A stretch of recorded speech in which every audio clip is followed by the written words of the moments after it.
Welcome back to Sunrise Daily. Well, yes, indeed, taking a look at what, as you've seen, highlighted in that report. We've got two gentlemen joining us this morning. Akin Oshutokun is the Director General, Obidati Campaign Council. And then we'll have Obiakpo Odire, member of the APC and President, Good Leadership Advocacy for Africa. Gentlemen, good morning, and thank you for coming on today. Good morning. So, Oshutokun, listening to the call, which is just in that report, but you have people who will think, wait a minute, if they go ahead and heed to your call for the INEC chairman to leave office, we know there's a petition going on, and then they wonder, has there been any investigation or reports? Has it been found guilty of any of such things upon which they will base that action on? So should the call come at this time, or should it come maybe afterwards, or what? Well, thank you very much. Investigation. I'm surprised that you believe that this INEC needs to be investigated all over again to establish its culpability. That's what all the reports said, all the opinions, all of them, including the one they consider sympathetic. That is the ECOWAS report.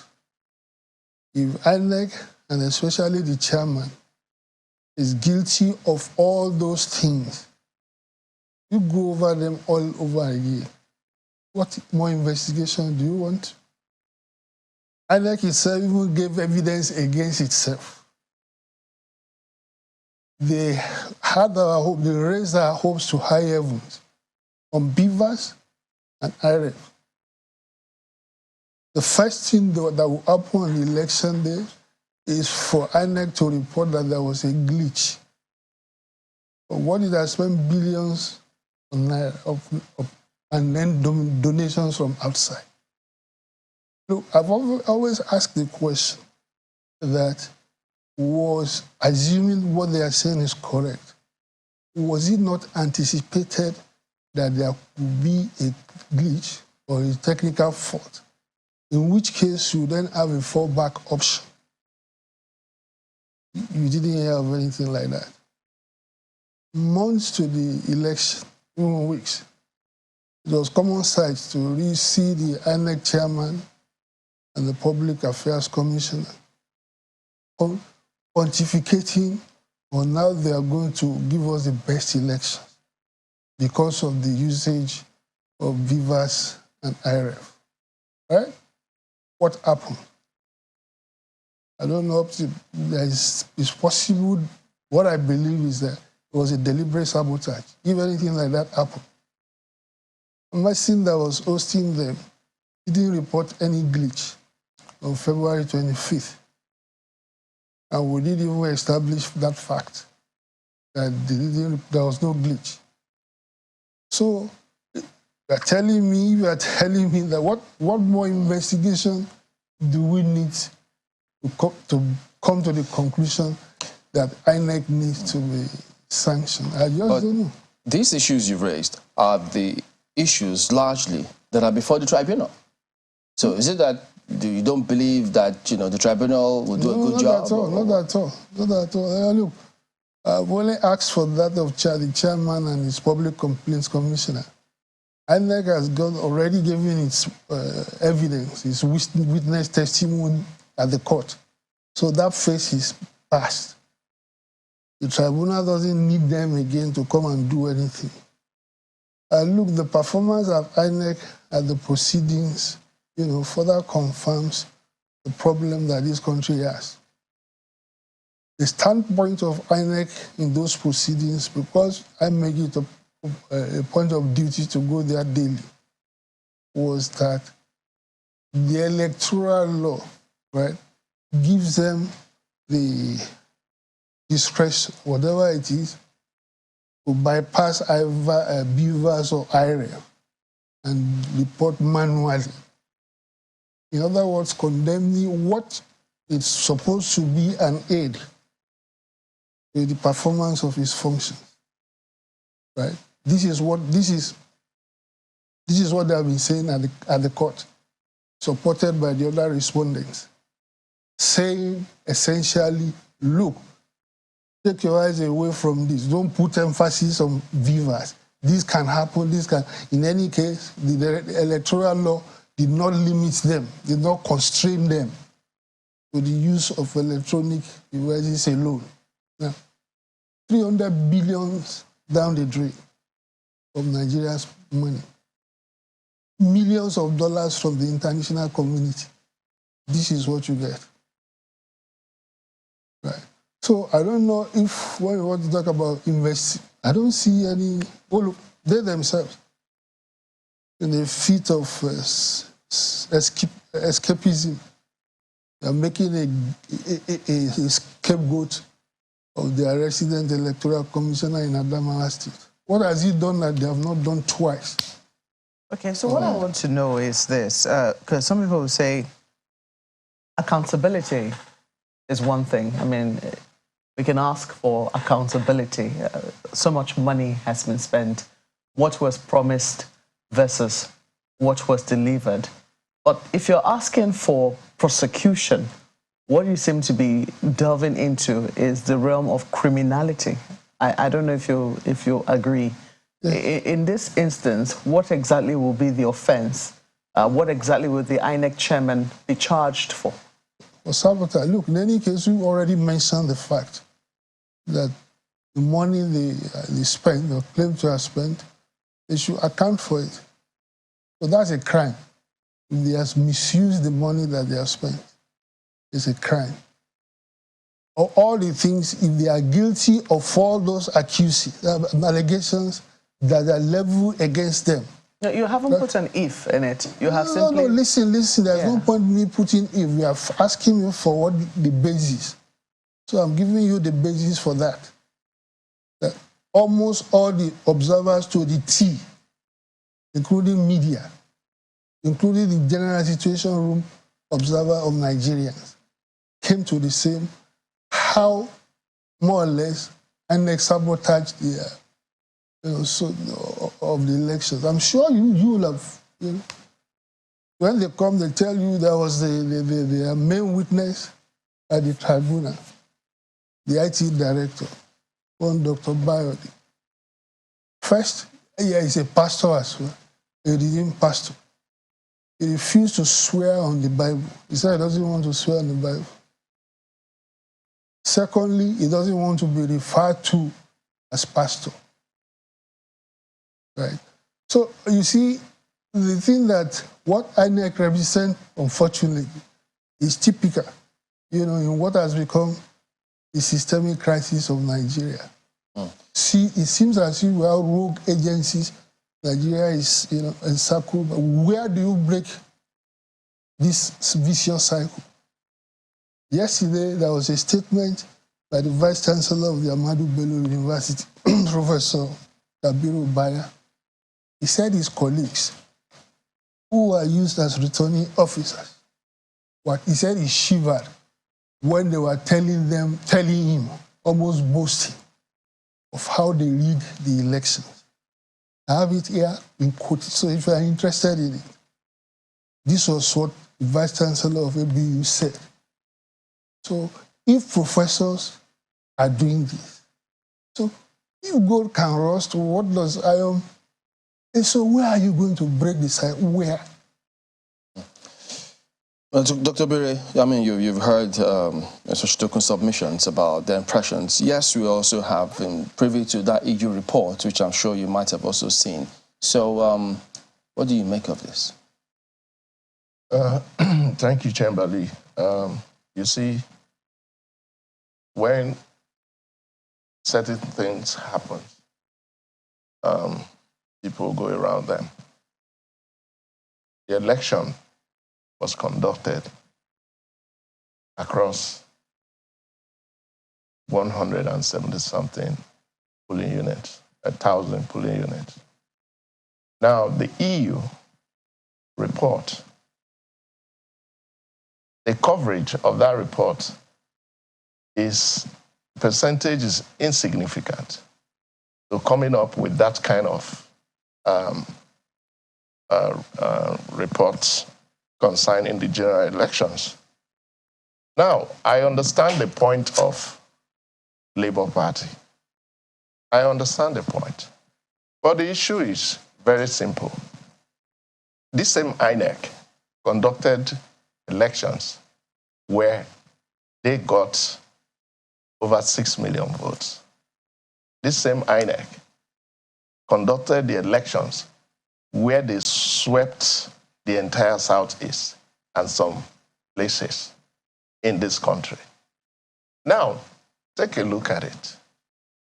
If it has gone the other way, that at the end of the exercise, Labour Party won the election, INEC would have been the best institution Nigerians have ever had. It's a fact that it is only when the opposition win election that it is free and fair. But when they don't win, there's rigging. The areas where you won elections, there was no rigging there. The area where other people won election, there was rigging there. It doesn't make sense. Politics is science, is numbers. You win some, other people will also win. When you celebrate your win, other people will also celebrate their win. So you cannot say the entire country voted for one particular party. No. Can I come in at that stage? You are completely wrong. It was not the Labour Party alone who said that the election was fraudulent. All the observer mission reports say so in different degrees. So please take that into consideration when you are making your allegation. Yes. Secondly, please, your party did worse in 2011, threatening to go and form parallel government on the basis of rejecting the election. So please try and be more accurate when you make your positions known. It is not Labour Party alone. It's up to you. If you believe that the areas where Labour won is fraudulent, it's up to you to go and establish the fact. We have not asked you not to do so. You cannot tell us what we need to do when we believe this very so manifestly. This is what occurred. And as I said, you can even go back to the media, the Nigerian media and international media, when they were reporting those elections. So please know who you are addressing. It is not Labour Party.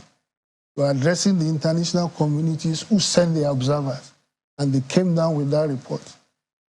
It also depends on the coverage of the report. Because if you are giving an evidence, you should be able to say, this is what I observe here, this is what I observe here. How many observers? Have you read the report? Yes, I have. How many observers did they deploy? You are not speaking as if you read the report. I read the report. The international community reporters, observers saturated the country. Not just one, several. So I don't know what, there is a Nigerian civil society organizations, they have a group called the Nigerian Situation Room, comprising all, they came to the same report. So I don't know whether we are talking about the same election. Yes, we are talking about the same elections. These matters are in court. It is left. I think we should be patient. We should be patient to see the outcome of the court. It's a place for everyone. Every party that is part of this tribunal, they have made their point, and they are still making their point. So let's wait for the outcome of the proceedings at the tribunal before you hang. Because as it is, it's like a child who failed exams, blaming the invigilator. It doesn't make sense. If you prepare for an exam, you should be able to know the outcome of the exam. APC were prepared for election, and we went into elections, and we won the elections. So even if the vigilator is a fraud, even if he had there he gave results or whatever, the answers to some students who are doing the exam. It is left for you and to then prove that. It's very simple. Excuse me, please, we are in court, and that is what we are proving. Exactly. You yourself so let's said leave that. it. No, Let's leave it and wait for the outcome of the court. Whether we leave it, no. It's very simple. Listen. Channels decide. You are not going to teach them how they do their job. They asked us to come and speak. They didn't wait till after the court proceedings. EU did not wait for the outcome or before it released its report. So as I said again, when you are making your points, always make sure that you have your facts, logic right. And so just to clarify, I mean, we are not, we're discussing the EU report, then the call made by the Labour Party and what some parties have also alluded to about aspects of the election. We're not discussing the prayers before the tribunal and the courts, as it were. So that is aside. But what do you, Dr. Bray, what do you make of the call for accountability in terms of funds accrued to INEC, give an account of how all of those are spent? Is that the right call, or is it out of place? Yes, it's the right call. It's the right call. You see, every institution of government should be able to account for their actions. Funds were made available for the elections. And after the elections, if people are demanding for accountability, it's a right thing to do. So if the INEC chairman is found, or the commission is found wanting in terms of how they probably utilize the funds, what would you recommend? There are also institutions that handle such things. The matters, when those are established, you also bring them into such institutions to handle them. So I would not be the one to sit down. I have not indicted the INEC chairman.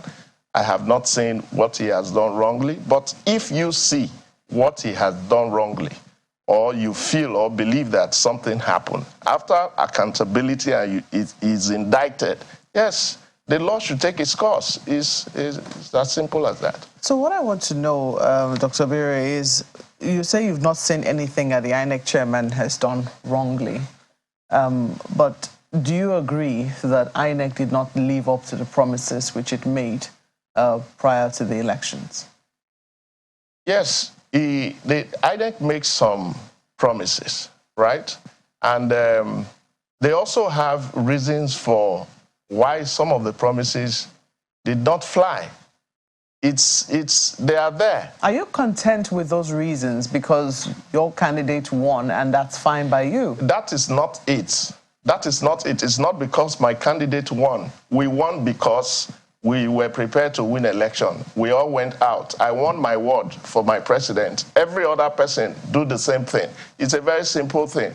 But what we are saying here, there are situations that warrant INEC not able to meet up with some of their promises, and they've put them out there. So it's okay for you, the excuses that they've given? Well, so I think they have their reasons, and the reasons they have given, if it is what made them to not to be able to meet those promises, then so be it. So be it, as long as your candidate has won. It's not as long as my candidate won. See, my candidate didn't win everywhere, for God's sake. He didn't win everywhere. So that's the thing. So some people would say that at the minimum, there needs to be a minimum that all parties agree to in terms of conduct of elections. And it doesn't seem that we've been able to reach that compromise on what the minimum deliverables are for the umpire who conducts, our elections. INEC made promises prior to these elections, gave assurances severally in many different places in Nigeria, outside of the country, and ensuring that citizens come out to vote, putting all of their trust in it. It comes out, and it's with mixed results in terms of how it is that the elections, not even the results now, but how the elections were conducted. Don't you think that it behoves on all parties concerned to say, INEC, but this is what you said. How come you have fallen short in this regard? And to see how it is that INEC can actually be held accountable at the minimum. I agree with you, but these things are in progression.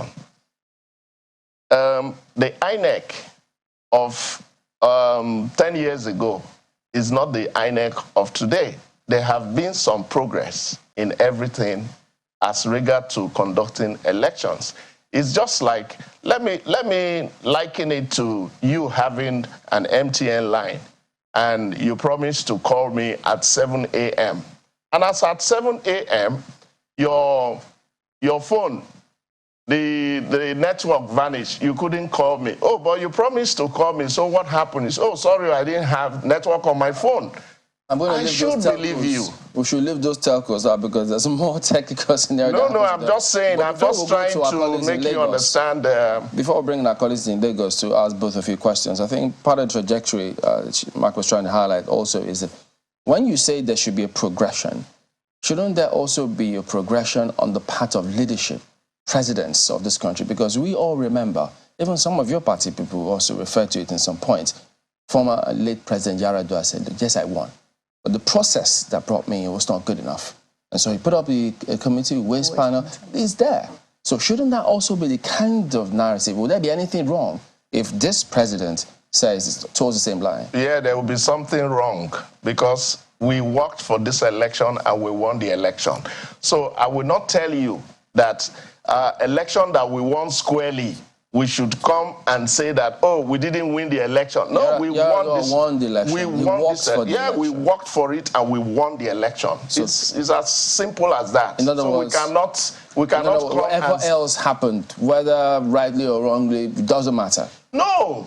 See, that's why I said it's a progression because we don't expect the next election to be like this. All right, let's bring in our colleagues. We can always improve. Okay, let's bring in our colleagues from Lagos. Yes, thank you, Chamberlain. Let me come to you first, Ms. Shotoko. It would seem like your right to allege and indeed, institute a matter in court is not in doubt. But following up on the strength of Chamberlain's question, why don't you and your political party rather wait for the outcome of the process in court before you, take definite actions? Or rather, if you're convinced about your case against the chairman of the commission, why don't you, go through the normal process, which is to institute a case in court against him, rather than going this route? I'm surprised you didn't know that we already have a case in court against them. What you just said last is precisely what we have done. But in addition to that, you can walk and chew gum. You don't say because you are doing something, it cannot be complemented by the other. There's nothing, and I gave earlier the example that, okay, why the channels deem it necessary or relevant to invite us to come and speak? Because that is what they have done.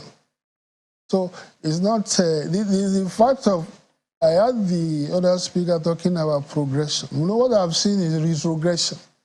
Is it not progression? The evidence, look at the CBN governor. The circumstances of his appointment is similar to that of the INEC chairman. And that is, it is statutory. To remove them, you have to go to the National Assembly. But first, if the president has a will and believe that the elections that brought him to office so far, leaves a lot to be desired, he can suspend the chairman, right? What we are saying is that sanctions must be seen to be applied, to stop the reign of impunity. If you don't do that, the next INEC chairman will have no incentive to do well. So whatever I do, it doesn't matter anyway, I will get away with it, and so on and so forth. Look, as I said, I'm more Mr. actually if you have a separate, If you have a separate case in court against the INEC chairman himself, why don't you wait for that process to play itself out? Don't you think that this call may, in one way or the other, hit the polity needlessly? Hit what? Hit the polity needlessly. And those who hit the polity were those who rigged the election. Those who hit the polity is INEC. I've told you what they have done. I have been in court. They are arguing against themselves, giving evidence against themselves, citing the technicalities to avoid the fact that what they did was wrong. I mean, as I say, coming up with glitch. I mean, look, that's, in any case, their reputation goes before them, and I've repeatedly said it here. I did not expect anything good from them. If they have done well, that will be a pleasant surprise. But given their reputation and the behavior, I'm not surprised that this is where we are again. And see, look, how a man like the chairman look at video clips they made months to the election, where they were boasting, swearing by everyone earth, divas and this, that, cannot guarantee 100% credibility of the credibility of the election. Only for us, to wait. And see. My own opinion, what I was telling people is that INEC will not use those things unless, which is typical with Nigerian institutions, unless they have found a way to sabotage it or go around it. So this is my own belief. But okay. As I said, look. The international community, it's not only us that they are talking. There is no country or international observer missions that are not saying what we are saying now. They didn't wait. They are not waiting till the end of the court proceedings. Okay. Let me ask Dr. Obiri this question. Dr. Obiri, you said the other time, Mr. Shitokun raised an issue with you that your own party previously had also threatened, with the process. I think he cited the 2011 that because your party didn't win the election that you were going to form a parallel government. So in that regard, if your party had lost this election, is that something that would have been on the table?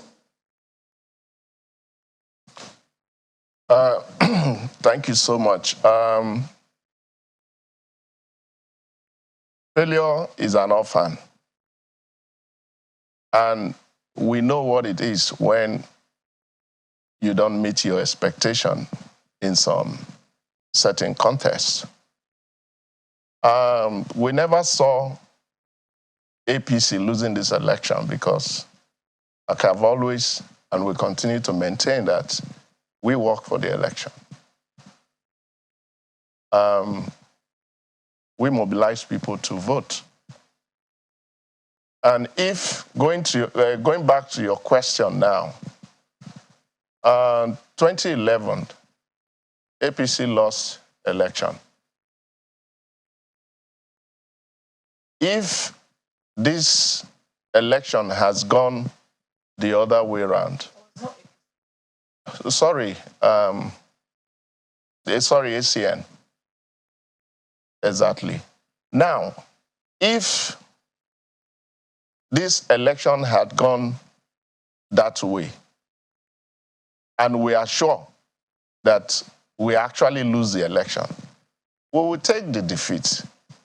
But we didn't lose this election.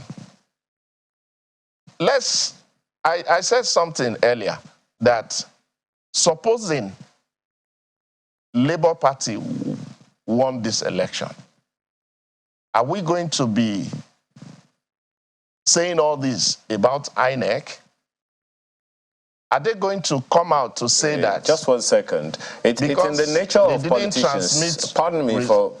No. It's in the nature of politicians to say the way you're saying, and I was actually thinking that you would take up, Mr. Oshintoko, on the fact that your party lost in 2011 because APC didn't exist in 2011, not until about 2014, 2015. But now to the issues, other issues that he raised about the process and everything, one wonders how your party is even taking it. It's not the first time we are having, elections that are being contested, but this one even more so, particularly with the volume of young people that came out to vote. Don't you think that their concerns are valid, and consequently they need a voice like that of the Labour Party to champion their cause if no one is talking?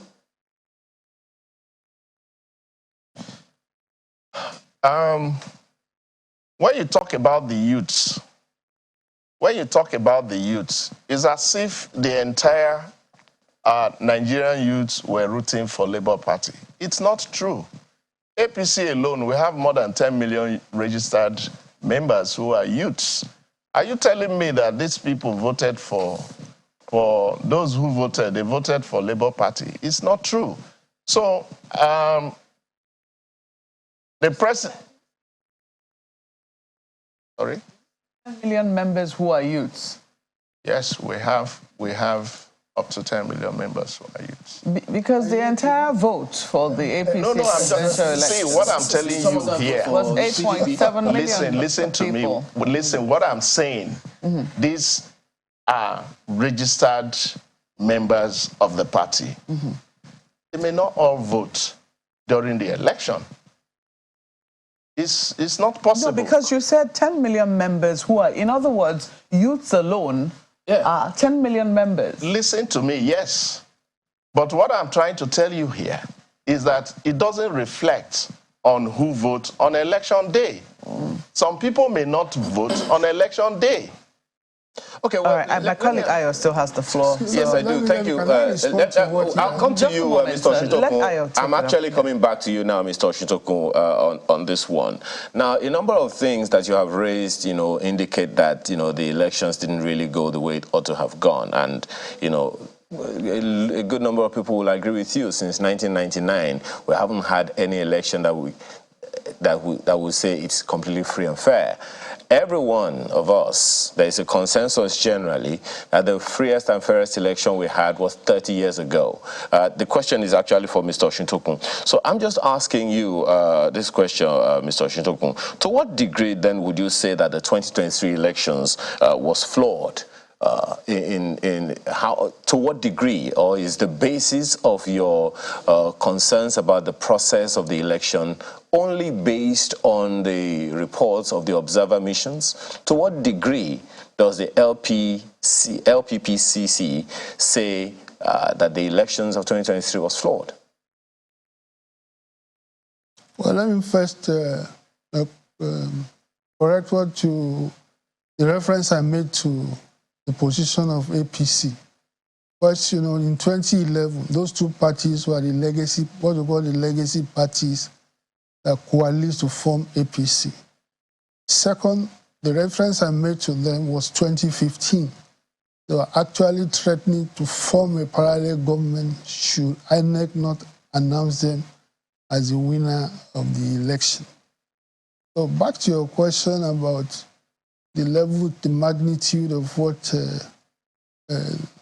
has gone wrong with the election. That is precisely what we are doing in court. The hearing stage has just been concluded. Evidences have been given. And of course, both, well, not to talk of PDP, the evidences we gave are overwhelming, and that of the PDP as well.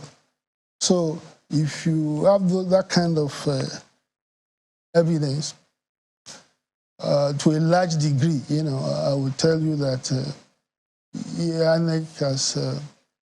look, the reason I make reference to international observers is that it is a third party, and they really don't have any vested interest in the outcome of the election, other than that to see it, to see what they hope will be achieved. But that has not been the case. And it is overwhelmingly so. As I said, I mean, all you need to know, all you want to establish the basis for the degree of what happened. We have laid that in court on oath. So that's even more valid than just me speaking here. Okay. Well, let me ask you this one. I mean, on the basis to establish the degree. Pardon me. On the basis of what you just said now, when you said that the two legacy parties, as you call them, the AC and the CPC, coalesced to form the APC along with a number of others, there are those who would wonder if it was a surprise that the Labour Party lost, given that significant elements in the Labour Party were members of the PDP and they divided themselves. Consequently, they lost. Okay, that's an alibi. You can use that as an excuse for, if you want to make the argument, if you want to rationalize why the Labour Party lost. But the previous question you asked has answered what you are saying. Now I'm saying that beyond that, we have not established with facts and figures at the court on oath. So it's not a question of me speculating here or speculating on why PDP or LP should win the election, or should lose the election. And those who want to rationalize the outcome of the election, that is their own, that's the argument for them to make. But we have done the right thing, so the court processes can bear us out. So there is no longer any need to rationalize why LP or PDP lost the election. There isn't much argument. Well, opinions upon opinions, and as I said, reports of during the, can go back to the media, how the media covered the election, which will give us an unbiased. Both of us here were partisan, right? So, in order to, lend credibility to my own points that I'm making, is why I give you third parties to the election who have vested, they don't have any vested one way or the other who won the election. Gentlemen, we're winding down now, so just getting your closing thoughts on this. What do you say to those who think, seeing comments thinking, wait a minute, you come across as though you're defending INEC. Is that right? Why don't you just look, INEC, defend yourselves. If you didn't do the elections right, you face the music. I'm not defending INEC. I'm not speaking on behalf of INEC, right? If INEC is found wanting, INEC should face the music.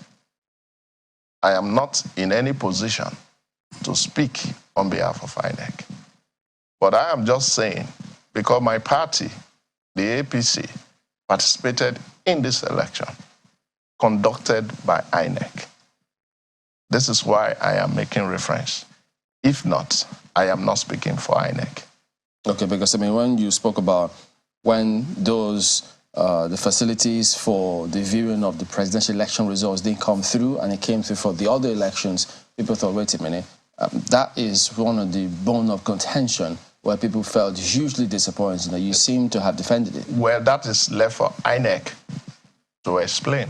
Okay. Mr. Shutoko, I'm not sure we've heard your response on this matter. I know you probably might have given your thoughts somewhere on this. For those who think, wait a minute, but Labour Party, shouldn't PDP say, look, we have more grounds or more grounds to agitate stronger, that even if anything happens, we were, second and then Labour third, so they don't seem to understand that's according to the fraudulent results announced by INEC.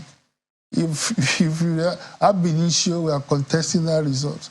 We are putting a result that we don't agree with. So there's a question, nobody, APC didn't come first. PDP, I don't know their position, what position they came, and we didn't come third. According to the one you collated? Of course. What was the figures you had? I don't want to pay. It's in court. It's in court, and then they will give those figures. But you see, the thing is also this. INEC cannot be guilty of what everybody, both Nigerians and non-Nigerians, are given about his lack of credibility, and you expect that agency to come up with credible results.